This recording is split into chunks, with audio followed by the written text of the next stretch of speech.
I don't care what it's made out of, your armour save is 5+ at best. Ah, failed, see? How many wounds do you have anyway?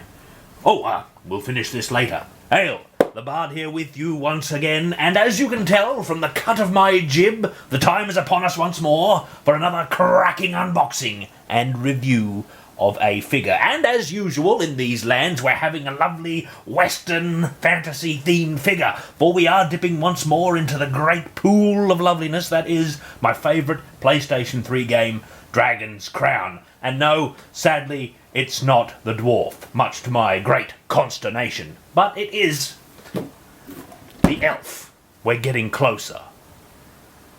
So, without further ado, let's have a bit of a go at unboxing this fey creature. Damn, that's another fey creature. When are we getting a dwarf? Oh, wait, no one thinks they're fey creatures, do they?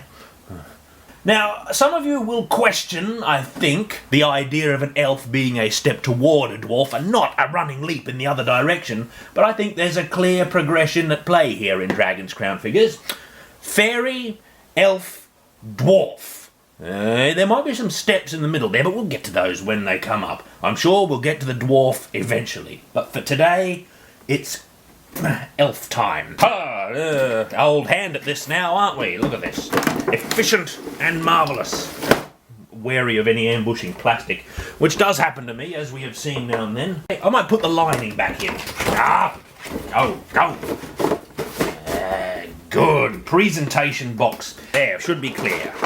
Unboxing efficiency only possible by a master of the craft, such as myself.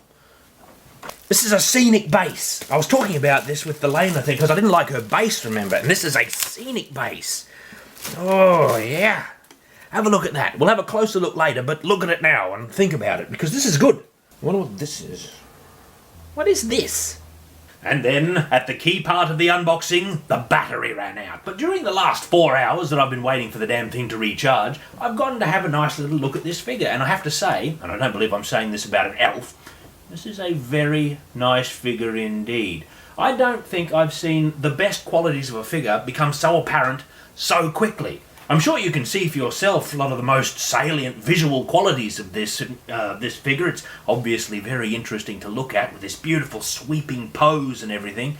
But, as you might be able to tell from my figure reviews, I like to have a little bit of a look at the subtext of things, what makes them significant, what generates resonance between the image, which is what the figure is, and the viewer, which is me, and you, of course.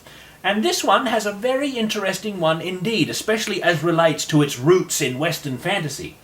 This is an uncommonly good depiction of an elf, especially from a Japanese artist, and especially in a Japanese figure.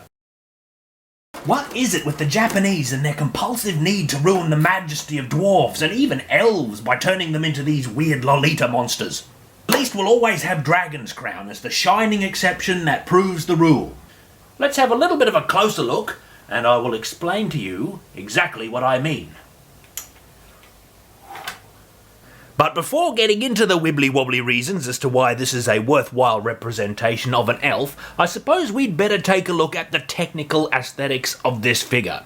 And the most prominent of these is definitely this gorgeous pose. Look at this amazing sense of motion. Now, a sense of motion is something I've mentioned in previous figure reviews, notably Jubilee, and I think Lena had a nice sense of motion. But compared to those, this is a complete whirlwind of action, which is a great thing to see in a static figure. Look at this velocity that it has going this direction, and a turn at the waist, and the implication of an arrow that's just been loosed, which traditionally with static models that have bows is not rendered at all because it's very difficult for one thing, and when it is done I tend to find it doesn't look very good. So the string isn't there, the arrow isn't there, but because they're missing, it gives us the implication of fast motion and velocity, that an arrow has just been loosed. What we're seeing is a real action pose with lots of displaced elements, like her flowing cape, her braids, and her little squirrely chipmunk-looking friend there, who is about to be left behind in the flurry of action. When you couple the action elements alongside this nice little scenic base that the model has, it really gains a sense of presence and purpose beyond simply being a static figure on a shelf. The figure is an excellent recreation of George Kamatani's character design, which we see here, and I really love his designs for Dragon's Crown. They remind me of the old days of Warhammer, when what we would get were these brightly coloured, extravagant caricatures of Western fantasy archetypes. And it is the purpose and the challenge of the sculptor to pull a 2D design into the third dimension while retaining and maybe even enhancing its strengths. And in comparing this model to its source, I think it's actually managed to do the latter with a much more consistent depiction of directional motion and velocity. And if I can comment on the overall character design just as a basis for this figure, what I love the most is the fact that she has a full-size bow. It is a rare thing in the realms of video gamedom to see an archer with anything that even approaches a full-length longbow. Yet here we have one that, while it's exaggerated in design, actually approaches proper longbow length. And just eyeballing it from this figure here and the artwork and my actual experience with the game itself, I think the elf's longbow is probably the exact size it should be for someone of her height, which isn't particularly big. There are only 3 legitimate problems that I can find with this model, and they're all purely technical and quite minor. Number 1, I wish this prop here was clear like this one, or in the shape of a dust cloud, or something that doesn't impinge on the nice scenic base. Number 2, the paint on the straps on her boots here is mysteriously terrible and thin. I can see the brown base coat shining through. It calls to mind that awful Witcher 3 statue with its shonky paint, but it's only shonky in this exact location. Very mysterious. Number 3, I can see that join, Mega House. You're not fooling anybody. Why didn't you hide it round the back? And that's it. That's all the problems. That's a serious case of the quibbles, though, because I think this is a great model, and looking at it is very enjoyable. Despite being a static figure, it never seems to be at rest, and as such, the eye cannot rest on it either. Every part of the model displaces the eye via implied motion, almost leading you on a grand tour of the figure, with every part pulling you to the next until we get to this arm with its pointing hand and the kinetic implications of the bow, sending us out here into imaginary space. It's as if the elf is with us only for an instant, a flash of action, then she's gone. You missed her. Now we're starting to see why I think this figure, as a discrete image, is a worthwhile depiction of an elf.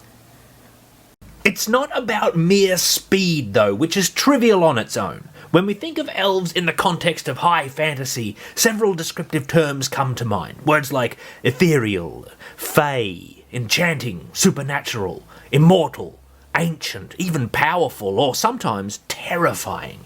These descriptors, when they're placed in the orbit of elves, give a sense of uncanny, inhuman beings who form the basis of encounters with things from outside mere human experience.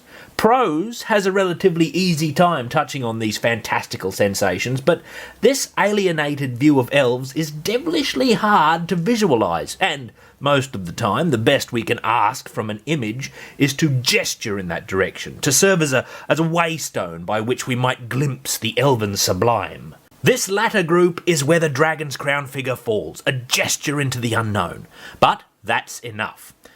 Now, I'd like to make it clear that pointed ears have nothing to do with it. Over the years, such ears have become the hallmark of the elf, with many, many renditions relying entirely on the presence of uncanny ears to stand in for truly uncanny beings. Now, this is insufficient. A human with pointed ears does not an elf make. Notably, on this elf figure, the ears are pointed, surely, but barely visible and, like the elves of Tolkien himself, irrelevant to the character's elfish status. The easy way out thus denied, the figure's proper elfhood is gestured towards in a much more interesting way. And it's all in the face. This elven figure, taken on its own as a discrete single image, uses 2 tricks to make its foray into inhumanity, and they are both commonly used in depictions of elves and other elf-like beings. The first trick is that the shape of the face itself is uncanny. A slightly off-human facial pattern is a frequent feature of elven images, but in the case of this elf here, it generates this unheimlich sensation by being childlike. You could even say that she's very baby-faced. It's right on the edge of being mismatched to her body. It's almost a thing of horror, but it remains in continuity, giving us the sense that she is not, in fact, merely human. The second trick is her expression, or lack thereof. This too is a common move for elven portrayals, generally meant to signify the aloofness and dispassion inherent to a being that, having lived for untold centuries, finds even uncommon events to be totally mundane. The power of this effect is generated by that tricky word, juxtaposition. I noted before that the elf is a whirlwind of action, and that is true. But her face is an island. It is the fulcrum on which this entire figure turns. She is engaged in battle, moving at speed, shooting to kill, and it is less than trivial to her. This basic trick gets the imagination going. If this is nothing, what untold years have dulled this creature to the passions of adrenaline? Elves are sensitive, inhumanly so, but no smile, no grimace, no widened eyes pierce this thing's inscrutable mask. It is inhuman. It is an elf. Now, this figure isn't elf depiction's masterclass or anything, but it is at least good, and leagues ahead of this bloody thing by virtue of a talented artist, a skilled sculptor, and a couple of traditional cracking tricks. These are very simple, very common tricks, and I'm sure you'll have seen them many, many times before. And not just with elves either. You could apply the very same tricks to creatures like Vulcans, vampires, creepy uncles, the list goes on, and it doesn't stop in the world of fiction. But as it stands for this figure, I think I really like it. Once again, I am impressed by the fact that what I get in the box is what is pictured on the box and in the advertising material, which is certainly more than I can say for a certain Geralt fighting a griffin in the Witcher 3 Collector's Edition, the pictures of which are almost tantamount to pure deception. But besides that, this is a fine figure, a good representation of the art, and a character that I genuinely like. Much more so even than Lena or Jubilee, who are going to have to move aside in Imperial space to make room for an elf. Oh, I can't believe I'm saying that. Anyway, I'd love to rest on my laurels and have another little bit of a break from unboxing things, but unfortunately this enormous nonsense came in the post while I was filming this unboxing, so I think I'd better get onto this straight away. Now, what is it? Overwatch, eh? Cool. Tracer.